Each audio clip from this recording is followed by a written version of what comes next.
Voilà, j'ai des choses à lui dire, c'est vraiment important. Alors, j'aimerais premièrement dire aux Ivoiriens que cette vidéo-là se situe dans un cadre d'élucidation devant l'antenne quant à la biographie de la dame qui s'est fait appeler ministre de la Famille, de la Femme et de l'Enfant. Voilà, parce qu'en réalité, voilà, elle n'a pas la carrure, elle n'a pas le niveau requis pour occuper cette fonction-là. Je vais vous expliquer dans quel contexte elle est devenue ministre. C'est important, c'est plus que capital. Voilà. En tout cas, nous, on n'est pas surpris. On n'est pas surpris. Et ça aurait été judicieux de sa part de se taire tout simplement. Mais elle vient justifier la bêtise humaine en nous faisant croire que c'est parce qu'elle a duré aux États-Unis. Elle a fait 20 ans aux États-Unis. Mais toi, mets ton niveau de langue anglais là. Quand moi j'écoute ça, tu n'as même pas. C'est vrai que tu ne parles même pas anglais comme quelqu'un qui a duré aux États-Unis. Je parle anglais mieux que toi. Pourtant, moi je vis dans un pays où on ne parle pas anglais. Le pays où je vis là, on ne parle pas français. On parle finnois. D'accord? Mais je le parle le finnois. Et je parle l'anglais. Et mieux que toi. Tu vois ou pas? Donc, ce n'est pas une excuse. Ça te coûte quoi de nous dire, chers Ivoiriens, je suis illettré? Si tu nous dis que tu es illettré là, ça fait quoi? Ça fait rien. De toutes les façons, je pense que Draman a officialisé le Djoula. Le Djoula, la Côte d'Ivoire a été djoulatisée. Donc, exprime-toi en Djoula. Ça va changer quoi? Rien du tout. Est-ce qu'on est Zakaria, votre groupe là? Quand il s'exprime là, c'est en quoi il parle? C'est en Djoula il parle. Donc, il faut parler Djoula. Tu comprends ou pas? Donc, ça te coûte quoi de nous dire à nous Ivoiriens que tu es illettré? Parce qu'on sait que tu es illettré. On le sait très bien. Voilà la réalité.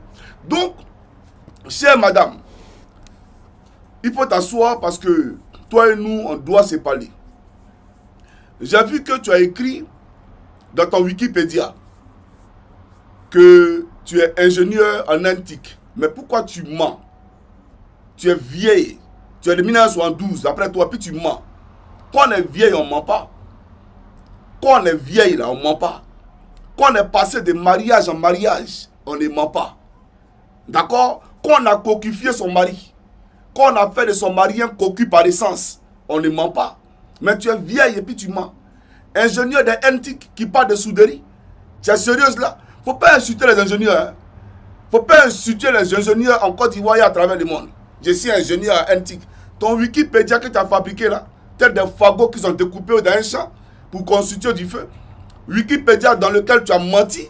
Je suis ingénieur en antique. J'ai été conseiller à la primature. Mais il faut expliquer aux gens dans quel contexte tu as été conseiller à la primature. Conseiller de qui? Guillaume Soro. Toi, tu peux conseiller Guillaume Soro? Quand tu le regardes là, tu peux le conseiller. Toi, tu as lui donné quel conseil? Au moment où lui faisait la politique, toi, tu étais tresseuse aux États-Unis. Au moment où lui faisait, il militait dans les syndicats, toi, tu lançais les reins sur les bas de fer. Et puis le gros bras, le portier là, c'était le maire de Korogo là, l'illettré là. Voilà, le maire illettré là, l'aspect, le danseur là. C'est lui qui était le portier. Donc lui, c'est un vigile. Et toi, tu lançais rien sur les bas de fer aux États-Unis. Donc au moment où Guillaume Soro faisait la politique, voilà, c'était ton métier aux États-Unis. Tu tressais. Je n'ai pas dit que la tresse là, ce n'est pas quelque chose d'énorme. Voilà, tout métier nourrit son homme. Et il n'y a pas de sot métier. On est d'accord ou pas? Mais je vais dire, il faut être fier de ce qu'on a été. Moi, je suis fier de dire que j'ai appartenu à la gendarmerie nationale. Je suis fier, je le dis, aisément. Voilà la réalité. Mais toi, là, pourquoi tu ne dis pas aux Ivoiriens que tu as été tresseuse aux États-Unis et que c'est dans un bar que Mamadi Diané t'a rencontré?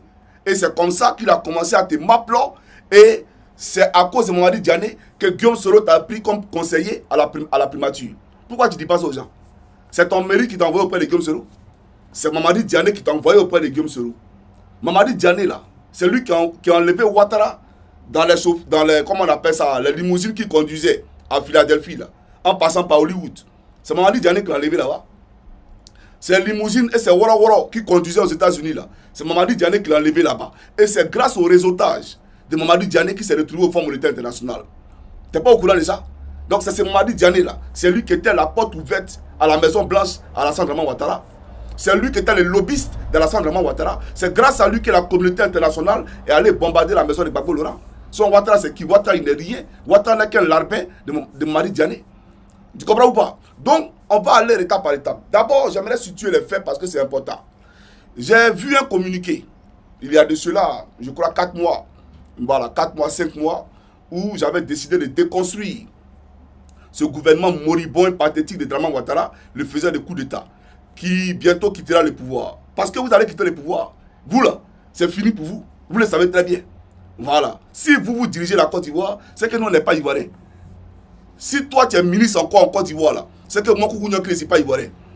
Toi, tu es une Guinéenne. Et d'ailleurs, j'ai demandé à mes hiboux de prendre toutes tes réalisations, les photos de tes réalisations en Guinée. Ben, tu as construit des châteaux en Guinée avec l'argent du contribuable ivoirien, avec l'argent du peuple de Côte d'Ivoire. Tu as construit des châteaux en Guinée. Parce que, après Mari Diané, là, ton nouveau mari, là, vendeur de drogue, là, il vient de la Guinée. Il a même fait la prison. Toi, tous tes maris, là, sont des vendeurs de drogue. Ils fument la drogue. Il ne pas Malik Toé, c'est vendeur de drogue, fumeur de cocaïne.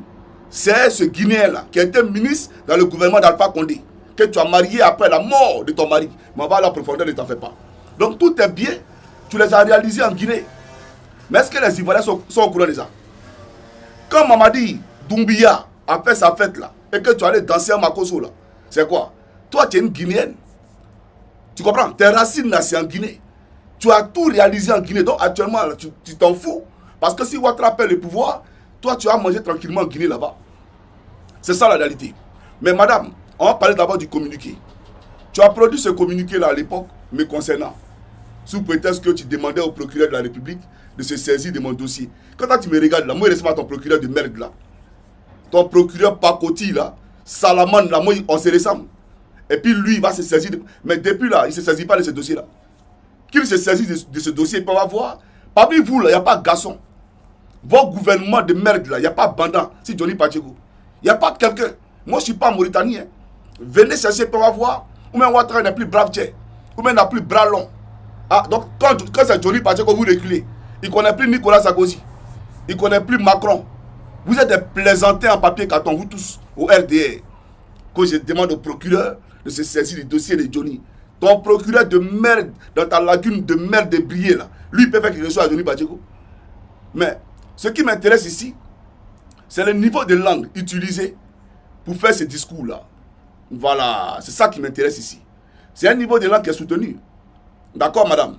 C'est un niveau de langue qui est soutenu. Et à vous avoir écouté à la télévision nationale, on se rend compte que ce niveau de langue-là n'émane pas de vous. Ça ne provient pas de vous. On est d'accord ou pas? Parce que vous n'avez pas le niveau de langue requis pour écrire ce que moi je vois sur l'écran ici. Donc ça ne vient pas de vous. Donc qui a écrit ça? Quelqu'un a écrit et vous avez apposé bien entendu votre signature. Ça veut dire simplement que c'est un gouvernement des zozos. On a recruté des illettrés, des bonariens. Et il y a des gens qui sont chargés d'écrire des discours pour eux. Et ils ont salaire. Ça c'est leur salaire. Voilà, ils écrivent des discours et puis chaque fin du mois, on leur paye de l'argent. Voilà, on paye leur maison, on paye leur bon d'essence, etc., etc. Voilà la réalité en Côte d'Ivoire. Donc tu as simplement mis ta signature et ton tampon. C'est tout. Sinon, c'est qu'ils ont écrit là. C'est pas toi. Tu ne peux pas écrire ça. Tu n'as pas le niveau. Voilà la réalité. Donc, ça te coûte quoi de nous dire, à nous, peuple de Côte d'Ivoire, chers Ivoiriens, je vous aime tant, mais je suis illettré. Ça fait quoi? Ça fait rien. Dis-nous que tu es illettré. Ça ne va rien changer. Ça ne va rien enlever. Si on t'aime là, naturellement, tout est aimé. Naturellement, on va tout t'aimer. L'illettrisme là, dont tu fais preuve là, va changer quoi? Toi, tu es rentré en politique dans la souderie. Tu es rentré dans la politique par la souderie. Donc, ça va faire quoi? Rien du tout. Il y a des gens qui sont rentrés à les calaches. Même ton Draman, il est rentré à quoi? Il est rentré à des armes. Ouattara a égorgé des gens pour arriver là où il est. Donc, on n'est pas surpris que tu rentres par la souderie en politique. Mais on va à la profondeur. Donc, pour dire au peuple de Côte d'Ivoire que le communiqué qu'on a vu à l'époque, qui, dit-on, émanait de son ministère, n'est pas d'elle. C'est pas elle qui a écrit ça là. Elle ne peut pas écrire ça. Voilà, c'est important. C'est important de le rappeler. Alors, on va aller en profondeur. Alors, chère madame, on va aller maintenant voir ce qui nous convoque ici. La souderie. Voilà. Chers amis africains de Côte d'Ivoire, la souderie pour vous, c'est parti.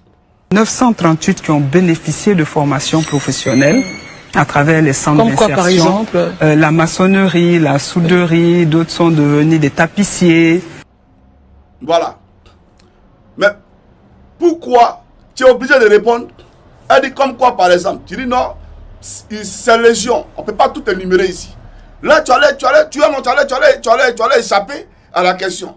Mais la souderie, la ceci, la cela, etc., etc. Et puis tu n'as pas honte. Non, j'ai aidé 900 personnes à sortir de la misère. En Côte d'Ivoire, là, c'est combien de millions d'habitants? La Côte d'Ivoire. C'est combien de millions d'habitants? Et toi, tu parles de 900 personnes. Même pas 0% de la population ivoirienne. Même pas 0% de la population ivoirienne. Que toi, tu as aidé, d'après toi, à sortir de l'exécrabilité. Et tu viens t'en réjouir. Et tu viens sur un plateau. Oui, j'ai aidé 900 personnes. Donc, depuis que tu es au pouvoir, depuis 15 ans, c'est 900 personnes que tu as aidé. À faire la souderie. À devenir des, comment on appelle ça, des tapissiers. À devenir, je ne sais pas, des maçons. Mais je comprends pourquoi les immeubles tombent en Côte d'Ivoire. Je comprends. Toi qui es aux États-Unis, là, pour devenir, comment on appelle ça, maçon, là, ou contremaître, là, c'est comme ça on fait, comme de la manière que tu fais en Côte d'Ivoire, là. C'est comme ça qu'on fait aux États-Unis pour devenir maçon ou contremaître. Mais madame, ici, là, il y a des études. On va à l'école pour ça. Un maçon doit être à même de lire un plan. Si tu ne sais pas lire un plan, ce n'est pas la peine. D'accord? Un maçon, là, il doit être à même. Donc, un maçon, en quelque sorte, c'est comme un ingénieur. Mais toi, tu dis que tu as aidé des gens à devenir maçon. Mais vraiment, je me pose des questions. Et vous vous étonnez que les immeubles des gens tombent en Côte d'Ivoire. J'ai aidé 900 personnes. Madame, tu as échoué. Tu as échoué puisque la Côte d'Ivoire, je pense que comment on appelle ça, 70% de notre population, elle est jeune. Nous sommes 26 millions d'habitants. 70% de la population ivoirienne, elle est jeune. On est d'accord ou pas? Donc, si tu as aidé 900 personnes dans 70%, c'est que tu as échoué. C'est que tu as fondamentalement échoué. Ça, c'est le 1. Donc, on ne dit pas la souderie. Et ce n'est pas moi qui le dis. Voilà. Je vais te montrer ça ici. Il ne faut pas te dire que Johnny Pacheco a inventé. Voilà. Regarde ici, madame. On dit, le mot souderie n'existe pas dans le dictionnaire. Ce n'est pas moi qui le dis. C'est les blancs eux-mêmes qui ont créé les français là, ceux qui le disent. Ça n'existe pas dans le dictionnaire. Tu comprends un peu? Voilà. Le thème le plus proche serait soudage, qui est défini comme l'opération consistant à réunir deux parties par chauffage ou pression, avec ou sans produit d'apport. Voilà ce que dit le dictionnaire, chère madame. Et moi, je te dis une chose.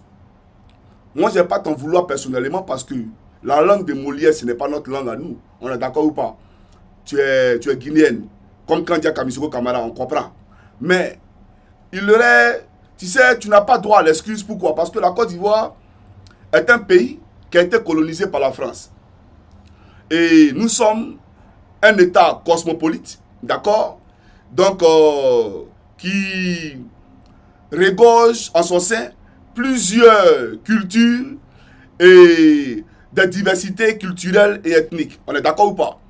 Et donc, en fonction de cela, on sait que si chacun veut parler son ethnie, chacun veut parler son patois, bien entendu, en ville, à qui il croise sur la route, on ne va pas s'entendre. D'accord? Voilà pourquoi on a officialisé une langue commune qui est parlée par tous et que nous écrivons. C'est la langue française.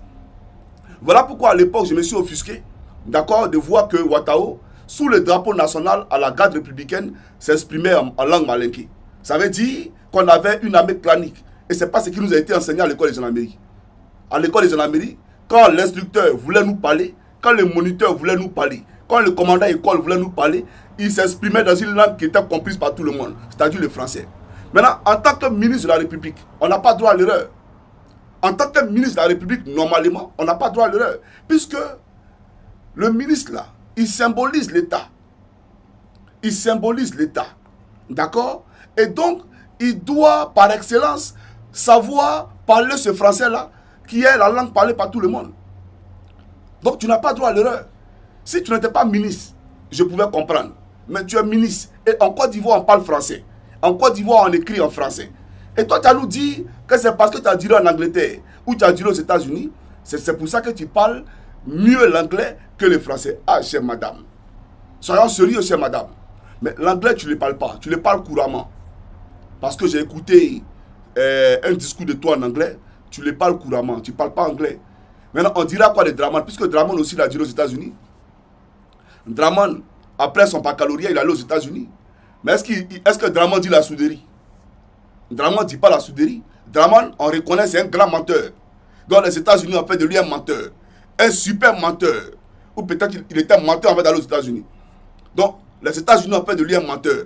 Maintenant, toi, prenons Tidiane Thiam. Il faut regarder Tidiane Thiam s'exprimer. Il parle très bien le français. Mais quand il parle l'anglais, on dirait qu'il est né aux États-Unis. Quand il parle l'anglais, là, il a le même accent que les Américains. On dirait qu'il est né aux États-Unis. Mais pourtant, Tidiane Thiam n'a jamais dit la souderie. Mais pourquoi tu viens justifier la bêtise humaine? Tu connais rien, tu vaux rien. Ferme ta bouche. Non, je parle beaucoup anglais. C'est parce que je parle anglais qu'il a dit la souderie. On peut faire ça? La souderie. Donc c'est anglais là qui t'avait dit la souderie. C'est anglais que tu parles là. C'est ça qui a transformé ton français dans ta tête là. Et ça devenu souderie. Madame, tu es une menteuse. Une pafloteuse. Peut-être que c'est le RDR qui t'a contaminé. On ne sait jamais. Parce qu'au RDR, quand tu rentres lucide, tu sors bête. Oui. Quand tu es lucide et puis tu rentres au RDR là, tu deviens bête en même temps. Donc peut-être que c'est le mouton de Bakongo là qui t'a contaminé. Tu es un mouton, non? On est d'accord ou pas? Donc le mouton de Bakongo là, c'est à cause de ça que tu as dit la souderie. C'est la souderie dans la bergerie. Voilà la réalité. Donc pour dire quoi, chère madame? Pour dire simplement que tu n'as pas droit à l'erreur, tu n'as pas droit à l'excuse. Moi, Johnny Pacheco, je peux dire, ça fait 14 ans, je n'ai pas entendu parler le français. Voilà, parce que personne ne parle français ici. Ça fait 14 ans que personne ne m'a parlé français en Finlande ici. D'accord? Mais je parle français. Je m'exprime en français et mieux que toi. Pourtant, je peux dire non, ah les gars, je suis habitué à parler finnois.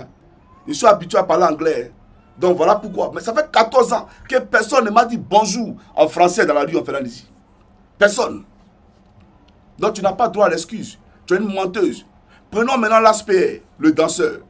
L'aspect, mais c'est un illettré gros grain. Même en anglais, il ne vaut rien. Je l'ai écouté parler à Emma Tidola. Elle allait le voir dans son bureau. Je l'ai écouté parler, j'ai dit, mais lui là, toi tu as fait les États-Unis comme ça. Les gars, excusez-nous, hein. Faudrait pas se mentir. Il y a des moutons du RDR qui sont en France, mais à qui moi j'ai enseigné français. Vos activistes du RDR là, qui font les vidéos pour voir là, ils vivent en France, non? Donc si vivre dans un pays était synonyme d'amélioration de son niveau de langue là, mais c'est que eux là, ils allaient parler comme Macron. Vos moutons du RDR qui sont à Paris là, les activistes là. Mais c'est les plus grands incultes de la toile. C'est les plus grands illettrés de la toile. Et tu n'es que le reflet visible de ces activistes là. Voilà la réalité. Donc, vivre dans un pays ne symbolise pas, comment on appelle ça, le fait, son niveau de langue. C'est pas parce qu'on vit aux États-Unis qu'on dit non, je parle anglais. Il y a des gens qui vivent aux États-Unis pendant 10 ans, anglais, ils ne comprennent pas. Comme moi, je vis en Finlande où on ne parle pas français, on parle seulement le finnois, mais je comprends anglais. C'est-à-dire aujourd'hui, là, quand je vais en Angleterre, je n'ai pas besoin de traducteur. Je parle anglais, je m'exprime en anglais, j'écris en anglais. Si je vais aux États-Unis, je n'ai pas besoin d'interprète. Je parle en anglais, j'écris en anglais. Mais je vis en Finlande. Je vis en Finlande. Voilà la réalité, chère madame. Donc, il faut arrêter de mentir. Alors, on va aller en profondeur parce qu'on n'a pas commencé la vidéo. Alors, chers Ivoiriens, excusez-moi, parce que cette dame-là pense que vous ne voyez rien. Mais vous voyez, n'est-ce pas? Alors, qui est la dame sur la photo? C'est important. Qui est la dame sur la photo? C'est votre ministre là. Nasseneba Touré. C'est elle qui est là. Là, elle venait fraîchement d'arriver des États-Unis. Donc, elle était à l'hôtel du Golfe. Elle regardait Ouattao en train de donner des consignes au FSI pantalon sauté. Donc, voilà son teint à l'état de nature. Elle est noire, la belle femme africaine. D'accord? Mais elle a décidé de se dépigmenter. Elle a décidé, parce qu'elle est complexée naturellement. Elle est complexée naturellement. Aujourd'hui, quand vous la voyez, on a comme l'impression qu'elle est blonde. Vous comprenez?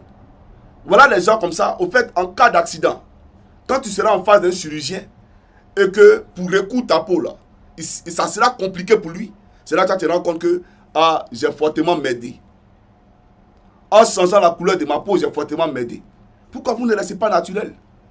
Les femmes africaines naturelles, elles sont belles naturellement. Et moi, j'adore mes soeurs africaines. Mais voilà une femme qui est complexée de nature. Voilà sa vraie nature qui est là. Ton vrai teint. Tu réunis ce teint. Et tu prends un teint qui ne t'appartient pas. Un teint importé. Un teint à la Michael Jackson. Voilà la réalité, chère madame. Alors, Ici, là, c'était à l'hôtel du Golfe. Et il est important de faire l'historique des choses. Qu'est-ce qui s'est passé à l'hôtel du Golfe? C'est important et c'est plus que capital que les Ivoiriens le sachent. Alors, chers Ivoiriens, cette dame que voici, qui est quittée aux États-Unis, tout frais payé par Mamadi Diané, que j'ai oublié tout à l'heure, elle est arrivée à l'hôtel du Golfe. Elle était, d'accord, la femme de Mamadi Diané. Mais à l'hôtel du Golfe, où j'étais confiné parce que nous étions en crise, elle a commencé à m'appeler avec Malik Toui. Un précaré, c'est-à-dire l'hôtel du Golfe, là, c'est combien de choses? C'est combien de mètres carrés? L'hôtel du Golfe, c'est combien de mètres carrés? C'est construit sur combien d'hectares? Bon, hectares, ça, c'est comment on appelle ça, en termes de surface, où il y a le gazon, etc. Mais je parle de l'endroit où l'hôtel même a été construit. Mais elle a commencé à m'appeler avec Malik Toui. Et donc, Mamadi Diané, ayant compris cela, est allé voir Ahmed Bakayoko pour se plaindre auprès d'Ahmed Bakayoko, pour dire à Ahmed d'appeler Malik Toui, pour dire à Malik Toui de laisser sa femme tranquille. À l'hôtel du Golfe, là, en pleine crise post-électorale, elle est bandée. Et c'est comme ça que Ahmed Bakayoko va se rendre compte qu'en réalité, il n'était pas le seul à m'appeler ça. Parce que Ahmed aussi m'applaudissait ça à l'hôtel du Golfe. Donc Ahmed, quand Mamadi Diané applaudit Ahmed dit, ah ouais, Djagbeja, Gengenge. Ahmed Moukoussé ça aussi. Et Ahmed maintenant comprend qu'en réalité, il n'a pas affaire à un mousseau, il a affaire à une racoleuse. Il a affaire à tout. Oui, il a affaire à tout. C'est-à-dire que ces pratiques aux États-Unis, là, elle n'a pas abdiqué, elle n'a pas renoncé à ces pratiques-là. Elle est toujours restée fidèle à ces pratiques. Le lancement des reins, les debout-cueillis. Donc elle donnait à Malik Toui à gauche, elle donnait à Ahmed Bakayoko à droite. Et Mamadi Diané, le soir, elle venait faire semblant, j'ai des reins et puis lui il dort. J'ai des reins, il dort et puis elle sort par la fenêtre. Elle s'en donnait encore à Ahmed. Elle s'en donnait encore à Malik Toui. Voilà la réalité. Et donc quand il sort de l'hôtel du Golfe, Mamadi Diané, qui est le père politique d'Alassane Draman Ouattara, voilà la réalité. Mamadi Diané va voir Soro Guillaume pour dire il faut prendre Moussou dans la quête conseiller à la primature. Voilà son premier poste qu'elle occupe à la sortie de l'hôtel du Golfe. Le premier poste qu'elle occupe. Mais ce qui me fait mal, tu as trompé Ahmed Bakayoko et Malik Toui. Tu as trompé Malik Toui et Ahmed Bakayoko. Maintenant, de surcroît, ton mari, là, tu l'as coquifié. Tu ne peux pas t'arrêter là. Elle ne s'est pas arrêtée là. Je vais vous montrer quelque chose. Il y a quoi dedans? Il y a quoi dedans? On va à la profondeur. Voilà. Vous connaîtrez la vérité et la vérité vous affranchira. Et je suis ici pour vous affranchir. Chaque homme africain peut de Côte d'Ivoire. Alors, lui là, il s'appelle le fils du voleur Draman. Mais lui, c'est un voleur comme son papa. Un vrai voleur. Donc, le fils du voleur Draman, il a commencé à pinailler ça aussi. Dur, en rafale, en lambda. Voilà. Il a commencé à pinailler ça. C'est-à-dire, elle ne s'est pas limitée à Ahmed Bakayoko. Elle ne s'est pas limitée à Malik Toui. Elle dit ça là, c'est pas suffisant pour elle. Lui là, il a commencé à m'applaudir ça. Mais vous savez quoi? Il m'applaudissait ça du vivant du monsieur. Et Alassane Draman Ouattara était au courant. Puisqu'il m'applaudissait ça dans la maison de Ouattara. À la résidence de Ouattara là. Où Ouattara dort à côté de Bakongo là. Quand vous quittez le 3e pont Oufoué-Boigny, le 3e pont, pas Oufoué-Boigny, Henri Konan Pédier là, quand vous prenez, il y a une station qui est là. Et vous faites le rond-point, vous allez à droite. La maison qui est au bout là, c'est la maison d'Alassane Draman Ouattara. C'est là-bas petit là. Il m'applaudissait ça. Dur. Et Draman était au courant. Draman n'a rien dit. Draman n'a rien dit, il n'a rien fait. Et pourtant, Draman était au courant de quelque chose. Je vais vous montrer ici. Draman savait ça là. Ici là, elle était en train de, voilà, toucher un peu le col de son Mamadi Diané, de son mari. Draman, c'est vrai ou c'est faux? Draman, c'est un mauvais type. Draman, c'est un sorcier. Hein? Quand vous parlez que Draman, c'est un sorcier, vous pouvez m'amuser. Hein? Ton ami intime, lui qui a fait de toi président. C'est grâce à Mamadi Diané que tu es arrivé là. Ton fils Diatra là, lui, il prend, puis il m'applaudit ça. Et puis ça ne va pas quelque part. Et aujourd'hui, il continue de la m'applaudir. Hein? Il continue de la m'applaudir aujourd'hui. Alors, là voici ici, vous l'avez vu? Le pauvre Mamadi Diané. Eh, Nyayo Dedeo, Ayikameko, eh, Nadrek Babekao, Dedeo, ye. Donc, chère madame, On fait ta biographie pour que les gens comprennent pourquoi tu as dit Souderi. Voilà, c'est important. Pourquoi on comprend pourquoi tu as dit Souderi. Tout ce que tu as écrit dans ton Wikipédia, là, c'est du paflotage. Parce que tu as fait l'école de la pafloterie. Oui, et tu as un doctorat en pafloterie. Tu mens comme Draman. C'est ça la réalité. Donc, chère madame, on va à la profondeur parce que Johnny Pacheco, pas même tu adores les profondeurs. Tu adores les profondeurs. Et moi aussi, j'adore les profondeurs. Voilà, donc on va aller en profondeur. Alors, chère madame, voilà. Ici, on a montré ça déjà. Alors, c'est lui qui est là, Mamadi Diané. C'est vrai ou c'est faux? C'est ton mari qui est là. Madame, c'est vrai ou c'est faux? C'est lui qui est là. Alors, voilà lui et Draman. Vous avez vu lui qui a porté costume gris là. Voilà. Et puis il a mis le nœud là. Nœud papillon là. Voilà. C'est Mamadi Diané. C'est Mamadi Diané qui est là. Vous comprenez non? Voilà. C'est l'ami de Draman. C'est lui qui a enlevé Draman dans son chauffeur de taxi à Philadelphie en passant par Planète Hollywood. Et puis il est passé au Djéné pour fabriquer une mer dans un laboratoire chimique de Manhattan à Djéné là-bas. Voilà. Mais lui, seulement que, comme il n'est pas vraiment né au Djéné, on n'a pas mis de caca de bœuf. Mais quand on est au Djéné là, on passe à caca de bœuf. C'est obligatoire. C'est une primordialité. Au Djéné, tu nais, tu vas à caca de bœuf. C'est couveuse là-bas. Voilà, vous connaissez la couveuse, non? Au Djéné, caca de bœuf là, c'est couveuse. Mais est-ce que Draman est passé dans le caca de bœuf? Non, parce qu'il a fabriqué Nabitou Ouattara ou Cissé dans un laboratoire chimique de Manhattan en passant par Hollywood pour sortir au Djéné. Voilà la réalité. Donc, pour dire quoi? Je vous ai présenté ça, non? Alors, on va à l'image suivante. Vous allez voir Draman. Alors, aujourd'hui là c'est chaud, hein, parce que le soleil là, voilà. Voilà, ça a déjà présenté ça. Bon, non, ça, excusez-moi. Donc, vous savez qui est Mamadi Diané. Alors, Nasseneba, il y a un gars qui me dit ici, il faut modérer tes propos. Champion, si tu n'es pas quitté Simon-là, c'est qu'elle t'a montré là, tu n'as pas à croire. Toi, tu penses qu'on est venu modérer quelque chose à Draman ici? Il n'y a rien à modérer ici. À la guerre comme à la guerre. En profondeur comme en profondeur. Il y a quoi là? C'est que tu es là. C'est ce qu'on va dire. Si Draman ment, c'est un menteur. Si tu m'applaudis, tu es un m'applaudisseur. Voilà la réalité. Donc, on va conjuguer les m'applaudis. Parce qu'on vient vous planter des ministres à la télévision. Non, puis ils mentent. Je suis ingénieur en NTIC. Toi, tu es ingénieur en NTIC. Ingénieur est debout, qui est ingénieur en NTIC. Tu ne peux jamais être ingénieur en NTIC. Toi, tu donnes l'ordinateur. Toi, tu connais l'ordinateur. Toi, Nasseneba, tu connais l'ordinateur. Ah, tu connais l'ordinateur et puis tu te laissais aux États-Unis. Toi, tu connaissais l'ordinateur et puis tu lançais rien sur les barres de fer aux États-Unis. Tu veux qu'on appelle l'ASPR? L'ASPR, même en fouillé, mais tu as donné un wano. Alors, l'ASPR là-bas, qui c'est? Ben, c'est ton gros bras. Donc, peut-être qu'on fouillait là. L'ASPR là, il est passé là-bas aussi. Ah, il paye. Les gars, vous mettez-vous à moi. Quelqu'un qui a gros bras d'une gommie. Et puis, elle lance les reins. Et puis, lui, là, assis. Lui aussi, il n'est pas garçon, mais. C'est un garçon. Donc, forcément, hop, il est rentré dedans aussi. Donc, on va aller en profondeur parce qu'il faut qu'on parte en profondeur. Chaque homme africain peut le Côte d'Ivoire. Alors, l'image suivante, c'est quoi? Attendez. Hein. Ok. Bon. Ceci dit, tu me rappelles un peu la nièce d'Alassane Draman Ouattara. C'est le même parcours. Parce que, vous là, toi là, tu n'as pas le mérite. Toi là, tu n'as pas le niveau. Tu n'as aucun mérite. C'est le droit de cuissard qui t'a envoyé là. Tu n'as aucun mérite pour être ministre, madame. Je te l'ai dit ouvertement. Tu comprends ou pas? Voilà. Donc, tu me rappelles cette fille-là que je t'ai plantée ici. Voilà, elle te l'a plantée ici. C'est là. Tu la connais, non? Nina Keïta, la nièce d'Alassane Draman Ouattara.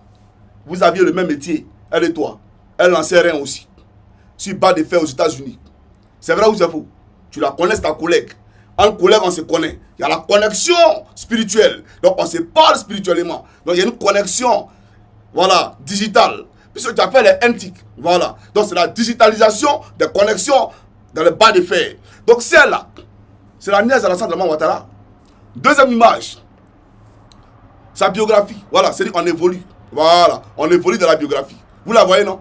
Chaque homme africain peut le Côte d'Ivoire. La voici encore. Oh, ça c'est une photo sensuelle. Ah oui, une photo sensuelle. Mais vous allez voir, il y a quoi là? Ah, il faut que vous soyez informés, peu de Côte d'Ivoire. C'est là. La voici ici encore. Dans les poporopos.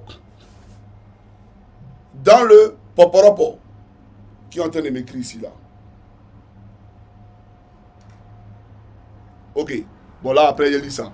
Ça, elle est dans l'exercice de ses fonctions. Dans les Poporopo. Oui, dans l'exercice de ses fonctions. En ce moment, Draman était chauffeur taxi à Hollywood. Parce qu'on ne peut pas du FMI. Et puis, Daniel